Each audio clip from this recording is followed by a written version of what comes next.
In the sun-baked alleys of Multan, Pakistan, a young boy grew up surrounded by whispers, not of praise or gossip, but of awe, confusion, and quiet fear. His name was never made public, but in his neighborhood he was famous. Not for his kindness or his grades, but for something that made him seem less like a child and more like a myth. By the age of 5, he had already jumped off rooftops, walked barefoot across burning coal, and driven nails into his own arms, all without a sound. No screaming, no flinching, no tears. While other children cried over scrapes or ran from shots, he would calmly watch the needle enter his skin, his eyes blank, almost bored. To the people around him, he was a curiosity. Some said he was blessed. Others believed he was cursed. But no one could deny he was different. His family was poor. His father worked as a laborer and his mother stayed home, caring for him and his younger siblings. At first, they didn't think much of his strange behavior. He didn't cry as a baby, even when he bumped his head or fell. They thought he was just tough, a quiet boy with a high tolerance. But over time, their pride turned to fear. One day, when he was just 2 years old, they found him biting into his own tongue. Not out of anger or frustration, but simply out of curiosity. Blood poured from his mouth, and yet he sat silently, confused, not by the pain, because there was none, but by the strange taste of iron and warmth. Doctors were puzzled. Local physicians dismissed the signs, assuming he was exaggerating or mentally unwell. But one doctor, concerned by the child's inability to react to injury, sent him for further testing in Lahore. There, at a larger hospital with better equipment, specialists ran genetic tests and delivered the shocking diagnosis: congenital insensitivity to pain. CIP, caused by a mutation in the SCN9A gene. This gene plays a crucial role in transmitting pain signals to the brain. Without it, the boy could feel pressure and touch, but not pain.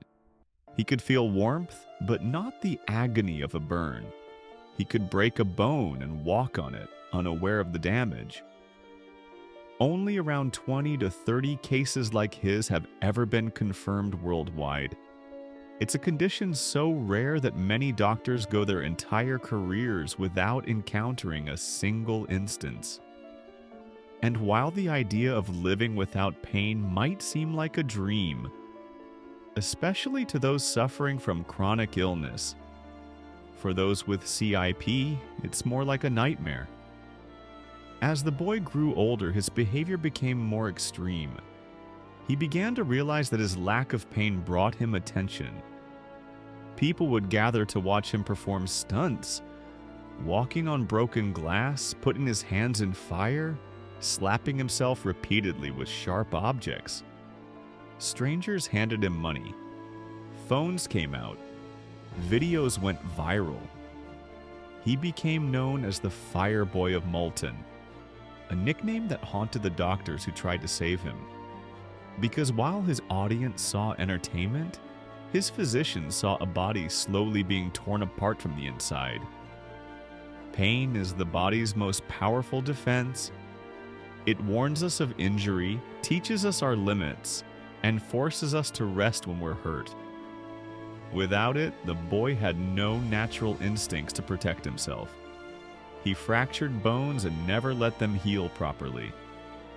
His joints, especially in his knees and elbows, began to degenerate before puberty. He suffered repeated infections from untreated wounds. In one instance, he rested his hand on a hot stove and didn't move it until he smelled the burning flesh. In another, he cut open his leg on a sharp pipe and walked home, trailing blood behind him without ever noticing.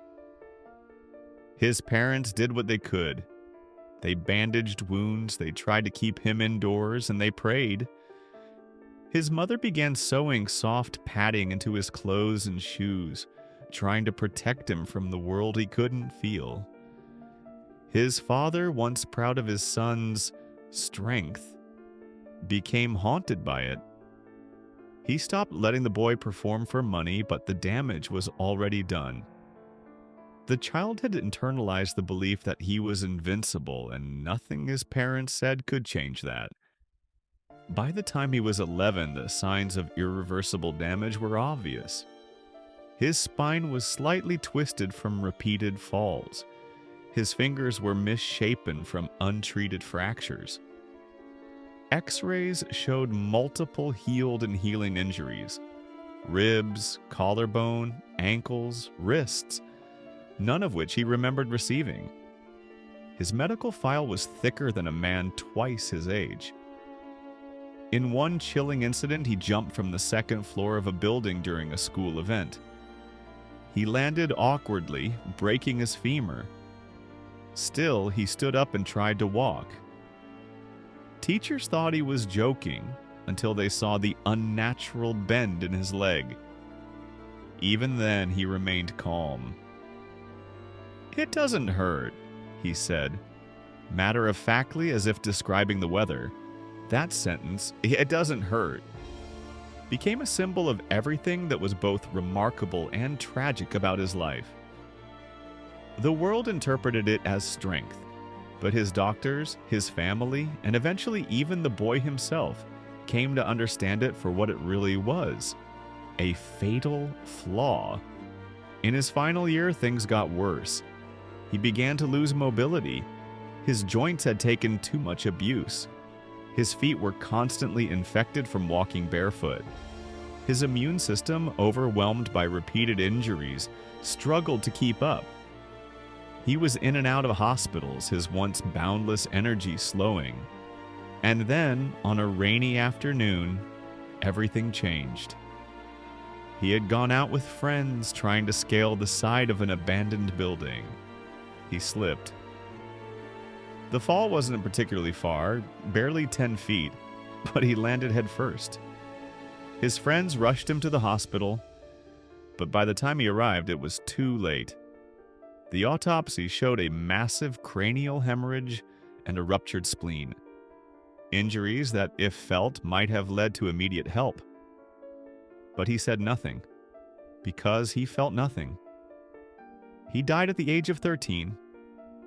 His funeral was quiet. There were no crowds, no cameras. Just his family, a few friends, and a weight heavier than grief. The knowledge that if he had only been able to feel pain, he might still be alive. Today, researchers still cite his case in medical journals. It is studied in classrooms, referenced in documentaries, and remembered by those who treated him. Not as a curiosity, not as a miracle, but as a profound reminder of what pain truly is: a warning, a boundary, a silent guardian. His story is a tragic paradox, a life that was celebrated for being free of pain and ended because of it.